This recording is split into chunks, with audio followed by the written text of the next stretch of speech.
just start with the end because that's simple. Yes, I was raised Catholic, by a Catholic family. At the age of 16, I indeed could have imagined becoming a priest. I knew some priests who were great examples of what a priest can be. And when you're a young man, you can only imagine a certain number of professions. I could imagine the profession of my father, who was a doctor. I could imagine the profession of teachers, because I knew teachers, and I could imagine the profession of a priest. I really could, because I met some very good ones. But then along came movies and rock and roll, and I got sidetracked. And in 1968, in the student revolution, when I was 23 years old, I did leave the church. I left it. And I came back only 20 years later to my Christian beliefs in the late 80s. But not as a Catholic. I became a Protestant. When I discussed the possibility of a film on Pope Francis, I wanted to make sure that they knew that they hired a Protestant, not a Catholic. Or rather that they hired an ecumenical Christian, which is what I consider myself. I still have lots of friends in the Catholic Church, especially Franciscans and Jesuits. I have lots of Protestant friends, Jewish friends, Buddhist friends, Muslim friends. So I wanted to make sure that they knew that they didn't hire a Catholic director. They hired one with a Catholic upbringing, and you can never get that out of your system, your upbringing. They certainly didn't hire a papist. As a Protestant, I think I should be above that reproach. But they hired somebody who was very impressed with this man, who then called himself Francesco when he was elected as Bishop of Rome. And I must say I was very impressed when I first saw this man, who I'd never heard of. I saw him, like all of you, on television in December of 2013. And before I saw him, like all of you, I heard that he was going to call himself Francesco.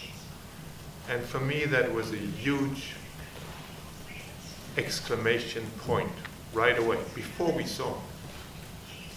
To call yourself Francesco in the 21st century was extremely courageous, and it meant he was ready to attack the most urgent problems of our times, which is a new relation to nature, a new relation to poverty and the outcasts, and a new relation to other religions.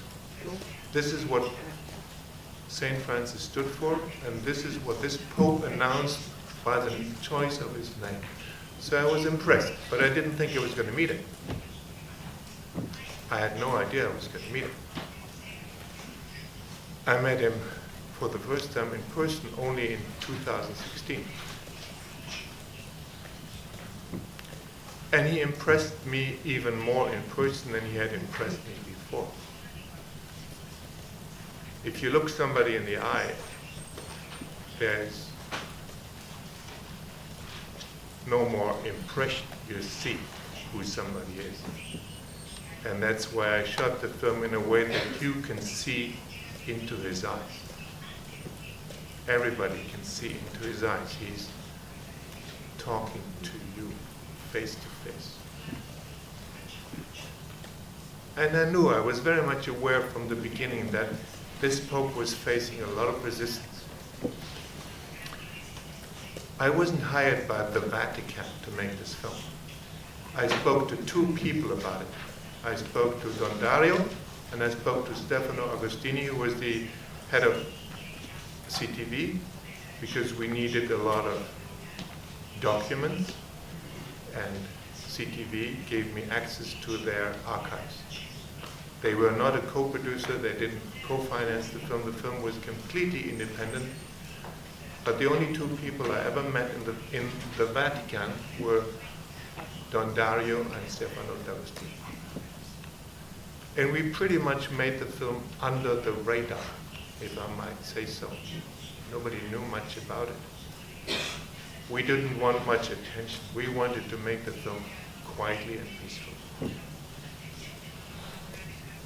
And I know now even more than before how big the resistance is that Pope Francis is facing.